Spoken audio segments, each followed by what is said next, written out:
Today we're going to take a look at who is the entrepreneur. When we think about entrepreneurship, there are many different facets.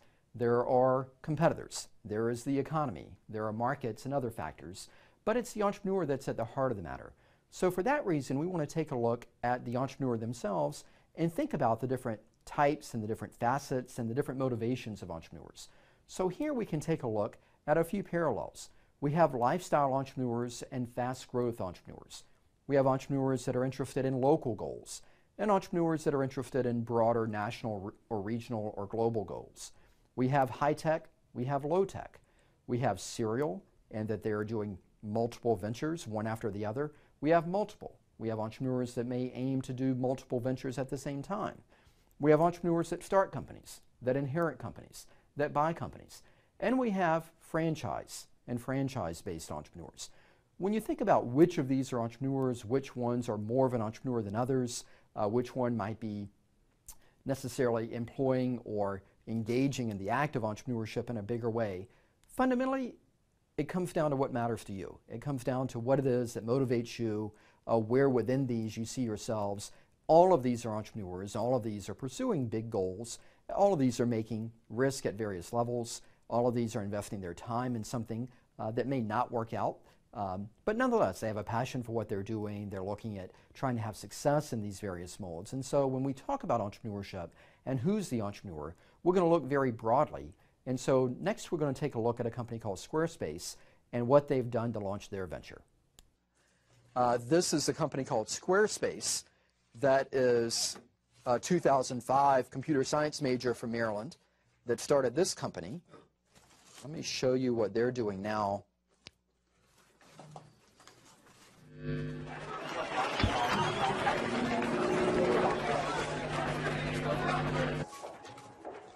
This is maybe a 90-second piece.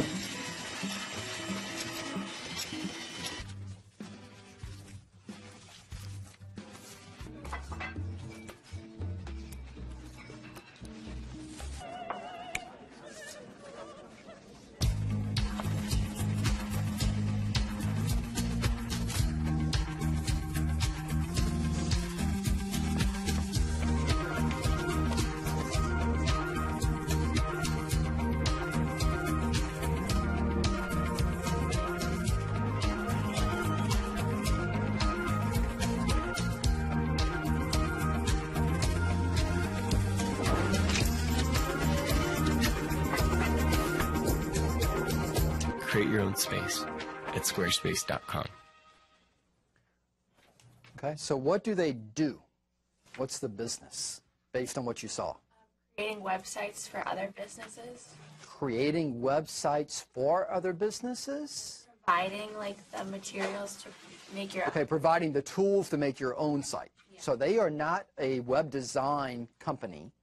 They are not a website creation provider in the sense of them doing the work. They provide the tool by which others can do the work. So in that way, it's a website building tool.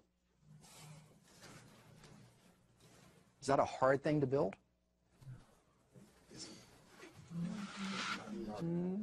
Really? These days, it's easier than it once was. And so he built this in his dorm room by himself and got a few customers, made some enhancements, improvements, got a few more customers. And so by the time he was graduating, he was doing about $200,000 a year in revenue. And for a software company, the profitability was enough that he could pay himself something. And it was maybe not the $90,000 he could make at Zynga, but it was enough to pay rent and car, and somewhat comparable to what he would need. How big can this get? Why can it get very big? People find out about it. I mean, there's many other sites out there. This is already like a known. There's many, like other people have done this before. Okay. Competition. So it's competitive, and Yahoo has been in this space for a while. Many of your GoDaddies and your Webs and others are in this space, but he's tried to differentiate himself by having something that's more of a premium offering, something you don't need to be a web developer to know how to use, but if you are, you probably have a bit of an advantage, and that, again, you can do a number of things that make it more robust and more user-friendly from a design perspective. So last year they did $17 million in revenue, and in 2010 they raised $38 million in venture capital on a $100 million valuation. What that means is that he raised $38 million to reinvest in the growth of the company and sold 38% of the company to do that, meaning he still retained 62% minus whatever co-founder and or early investors he had.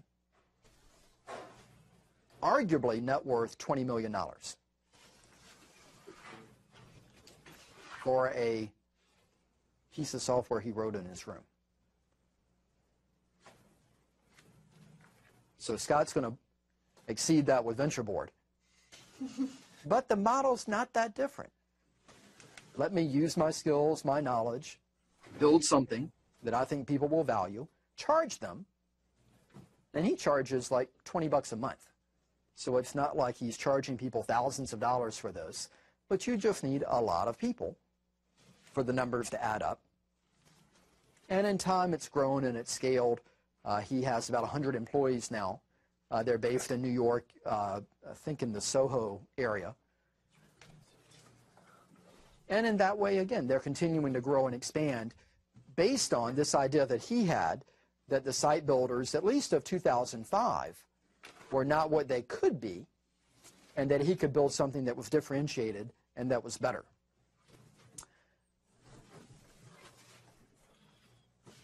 Mowing lawns.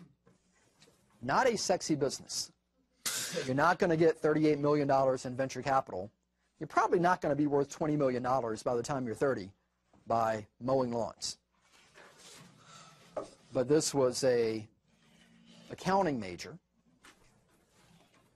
2010 grad, I believe. Started cutting grass when he was 12. Bought his first truck and hired employees when he was 14. What do you know about buying a truck when you're 14? Drive. You can't drive it. So he had to get his mom to take him to the dealership for him to buy the truck for the company that he owned, to buy a truck that he could not legally drive. But he had employees, and they could drive.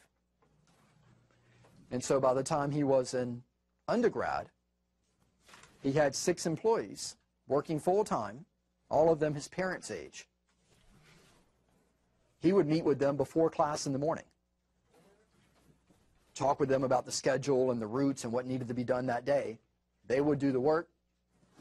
After class, in the evenings, afternoons, he would go out, kind of meet, check things out, do some marketing, etc. And so he was generating about $50,000 a year in profit as an undergrad mowing lawns.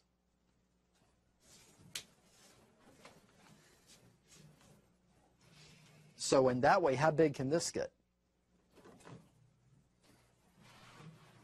Pretty big. Much bigger. Pretty big. There are a lot of lawns to be mowed. And so, again, a few years out of undergrad, this is still what he's doing. He's expanded into, beyond mowing and more, to dumpsters and more. So if mowing lawns is not cool, dumpsters is arguably less cool. Why does he spend $70,000 on a dumpster with a truck that you put these big dumpsters on? And I'm talking dumpsters the size of this room that you would have at construction sites and such. Why does he get into that business?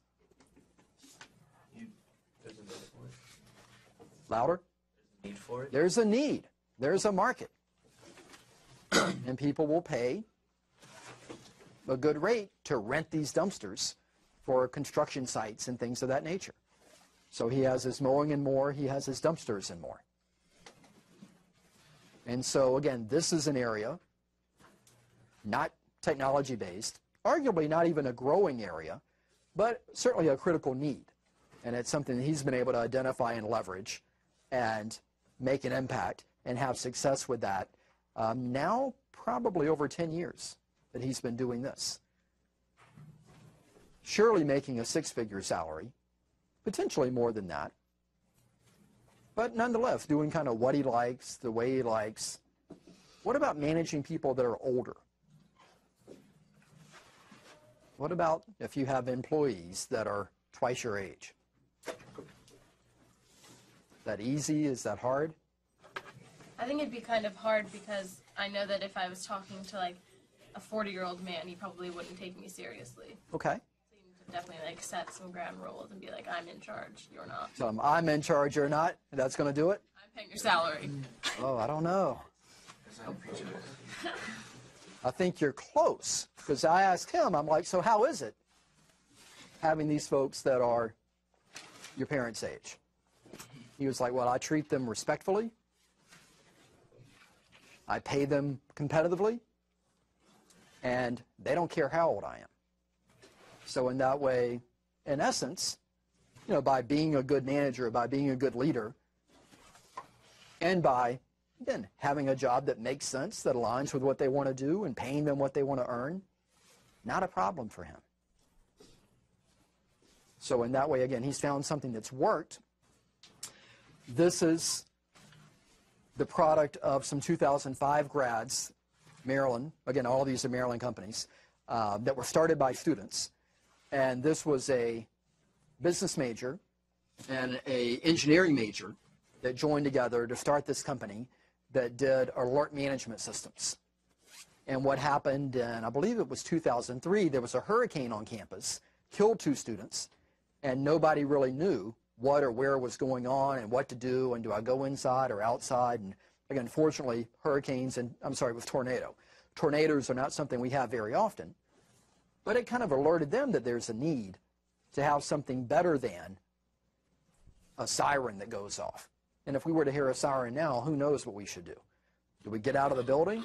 Do we stay in the building? And depending on what the emergency is, the answer is different. So what they've done is they built this system whereby there's a suite of offerings that they have. And so what it started with was this alert beacon that's up on top, and that was something that was placed within high traffic areas. And so you would see these in the hallways, you would see these in the lobbies of buildings on campus.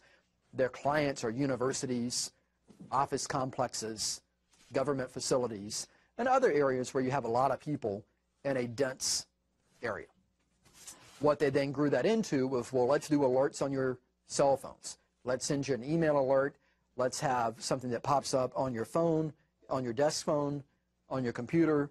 It's integrated with the fire department, with the police department. So if you have terrorism issues, if you have active shooters on campus, and kind of all the crazy things that we're seeing these days, it's a network by which you can communicate and you can let people know what's the emergency and what should they do. And so it's something that, again, they've grown this out. I think there are upwards of 30 or so clients now, about 40 employees. And it started with, again, recognizing a tragedy on campus, wanting to do something about it, and then teaming with a business and engineering person that could build something that would work. And they financed this without any outside money. So to do their first prototype and to get to something that they were satisfied with, and then to get to something that was sellable, cost about $200,000. Where do you get $200,000 from if you don't get it from a bank or you don't get it from an investor? And you don't get it from yourself? Your parents. Nope. That's a nice option. I'd take it if I had it. Yep. Stock market. Nope. That's essentially yourself. So, yep. University. The university. So the university played a central role in it, namely through business plan competitions.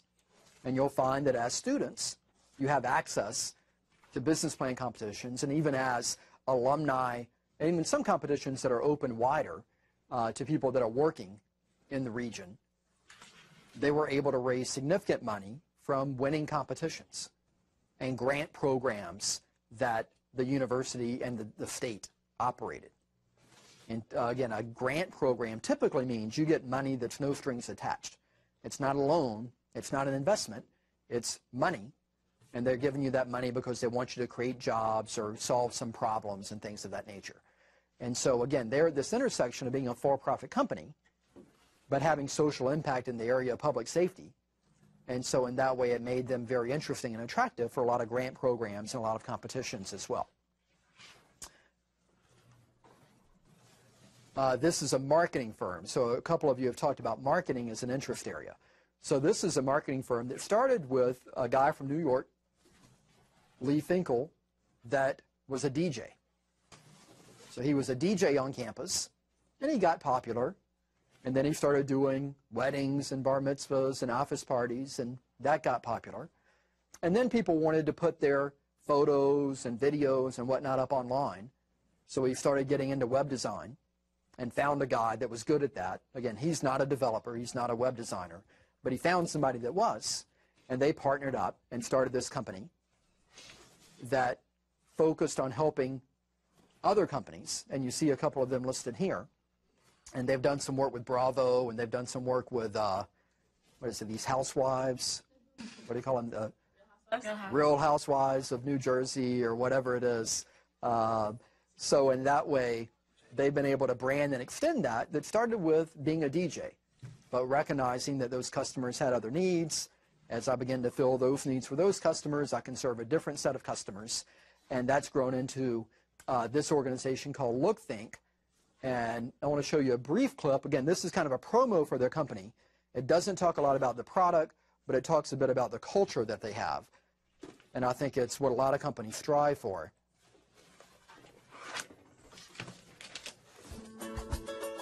Again, this is about 2 minutes. We have such an amazing mix of personality, talent, and perspective. Nothing feels forced. I feel like all the bodies in the room have a purpose here. When I listen in on conversations that are going on throughout the day, it's So amazing this is the to hear founder. the things that are being said and to see the things that are being done. Every project that we pull together is the product not of one person, but of a group. We've got an extremely open office. Everyone sits side by side working with each other. There's interactivity going on, sort of different groups of people forming and reforming over the course of the day. I work with some of the most talented people that I've ever met. They're so vibrant and smart. They're the roll up your sleeves and see what you can do next kind of people. Things don't stand still here, and it's one of the reasons I love working at LookThink. There's an energy at LookThink that you don't really find anywhere else. We have such a good rhythm here, and we have such a good nature and understanding each other. It's a community where you should share with your partner if you're laughing at a hilarious YouTube video, or if you found the next great shortcut in coding. We're not just co-workers. We enjoy each other's personalities, and that's what makes it really exciting here. When we come to work happy and excited every day, we bring that energy and excitement to our clients as well. To be able to work with a group of individuals that not only produce at a high level, but are also fun, it makes working together even more enjoyable. They're open, they're welcoming, there's just so much collaboration. You feel very well taken care of. Great companies have great employees. But before you get to even employees in companies, you have great people. And they're great people. We're fun, we're creative, we're open, and together it's a recipe for amazing success.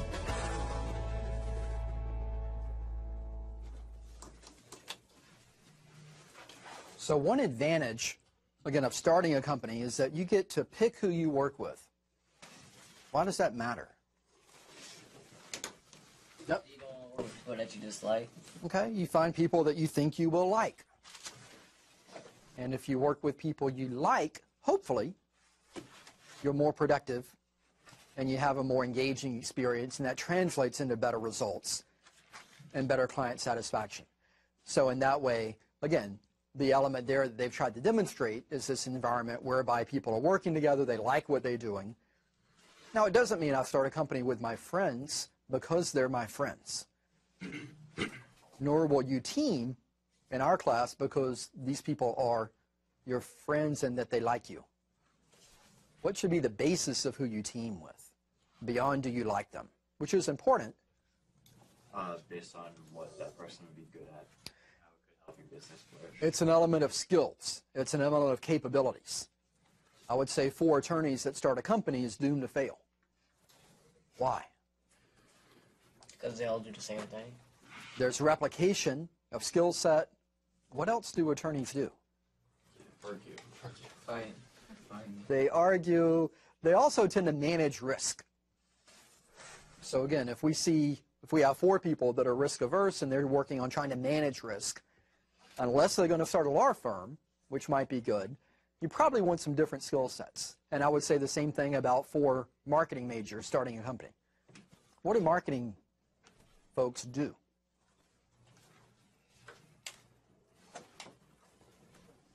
If you were to hire a marketing professional, what would you expect them to do? Expand your business and sell your product.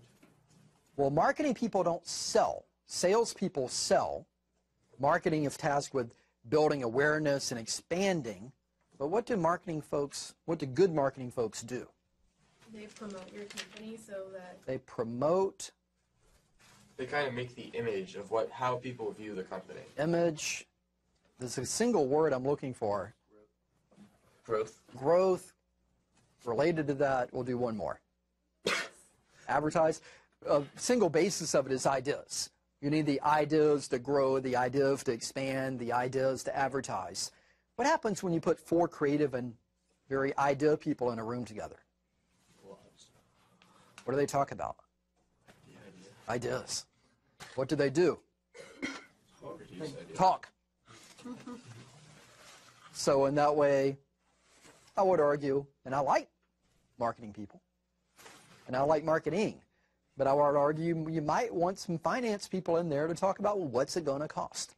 You might want some operations people to figure out, well, how do we do this? How do we put it into practice?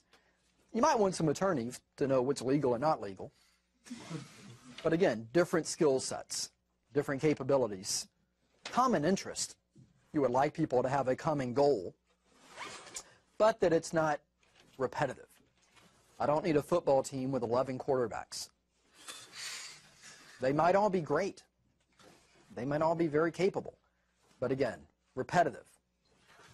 And I'm missing other things that I do need. So again, we looked at a few companies, University of Maryland companies, all companies started by students. Here's some other companies, most of which you probably know. Who's the oldest? Electronic Arts, I think. Electronic Arts? Apple. Let's do them by hand. So, yep. Genentech. Genentech. I'm going to say Sun Microsystems. Sun. I was thinking Dell. Dell. So we're at 1, 2, 3, 4 different ones. Who's the oldest? Adobe. Adobe. I was thinking Apple. Apple. I can tell you all these companies are younger than me, and I like to think I'm not that old. But again, Apple, close to Genentech, started in 1976, and these are among the most successful companies in the world. Relatively young. Relatively young. Some of them quite young. What you also see is companies launch in phases. There was something going on in the marketplace that allowed a lot of these companies to start close to one another in time frame. What was going on for these that are circled? Technology. Technology. Tell me more. This is pre-internet. So 76, 84, 82, pre at least widespread internet. The rise of computers being practical. There's an element of practical computers or personal computers, or computers that the common person could use in a business. So we could argue that internet's been around in the 60s with DARPA and things of that nature, but this is before, again, it was commonplace. We could argue that computers were around for a long time before the 70s and 80s, and that's a true statement, but the fact that it was something that the normal person could use, that the normal person could afford, that wasn't what a computer was in the 50s, which was the size of this room and $1 million. It was something that I couldn't even use and that could do nothing for me that I wanted to do. But for something, again, that was practical, a personal computer that would do something, birthed a lot of these companies. The later, and again, the blue circles here, was internet. And so in that way, again, you typically see companies will emerge as markets or technologies or other forces change. What's that tell you about what you should be mindful of when you're thinking about starting a company? Oh, what's needed? What's needed? What about as it's related to what you see here? Yep. Current events. What are current events, current activities? Something that's in the beginning stages of being developed. What is emerging? What is at the, not necessarily the most popular thing now, but what's going to be popular in the future, couple of years out. And so there were a couple of hockey players. There's a famous Wayne Gretzky quote about why he was able to be successful. Does that ring a bell? Familiar with the quote? Know who Wayne Gretzky is? Okay. So arguably greatest hockey player ever.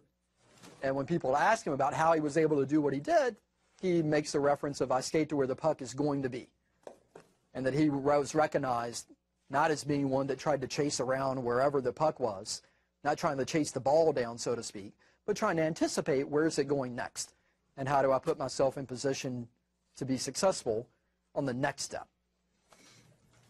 Another element to recognize here is that these 5 companies have something in common, other than being successful and being tech firms, but their founders had something in common. Weren't all the CEOs college dropouts? Not dropouts, but students. So in that way, for Apple, Jobs was 20, and he had withdrew from Reed College, but was still going to classes when he started Apple. Facebook, sophomore Harvard dropout. Google, pair of Stanford PhD students.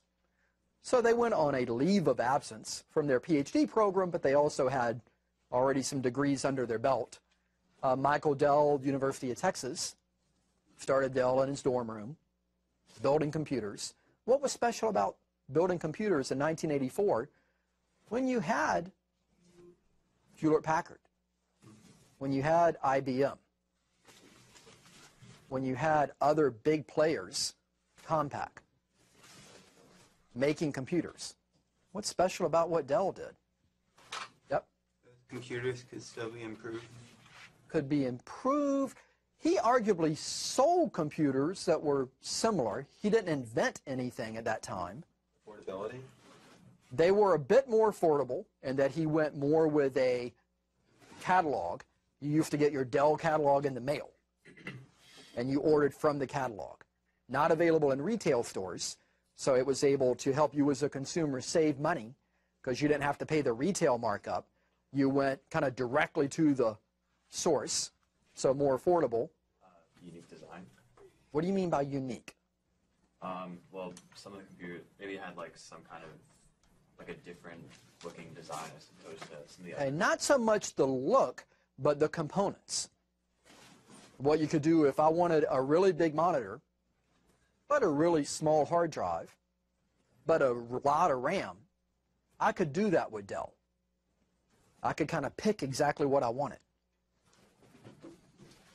If I went with Hewlett-Packard, if I went with IBM, I went to the store and I bought what was on the shelf. And I had maybe 5 or 6 options, and I bought with whatever was closest to what I wanted. Whereas with Dell, it was something that was a custom build. I would save money. I may have to wait 7 days for it to ship and arrive. But again, didn't invent any components that were different. At the time, they did not sell you anything from a component standpoint that was different, but it was just the creation and the integration of it that was different. And at the end of the day, you were still buying a processor from Intel and a hard drive from Seagate. So they were able to leverage the other brands that were popular in that space. But they just built it custom, and have built a successful company from that. Yahoo, again, some PhD students from Stanford, arguably dropouts, but again, went on leave, a couple of degrees under their belt as well. But all college-age folks that started these ventures. So as we talk about who are entrepreneurs, it's important to connect that to what brings their ideas into action. Great ideas are nice to have, but if not executed, they may not be worth a lot. Alternatively, you need to have the idea to really make the venture substantive and successful. So we're going to talk about 3 different pieces and 3 different modules that we'll explore within the course. The first is the Opportunity Analysis Canvas, and this is a map by which you can go through and begin to think about how to develop your entrepreneurial thinking and seeing and acting. We'll also talk about Business Model Canvas and what that does to translate some of these ideas into action and a way also of validating markets. And then we'll talk about business plans as a third piece. So within our course, we're going to take a look at all 3 of these. We'll look through them sequentially, and we'll be going through the opportunity analysis, the business model, and the business plan.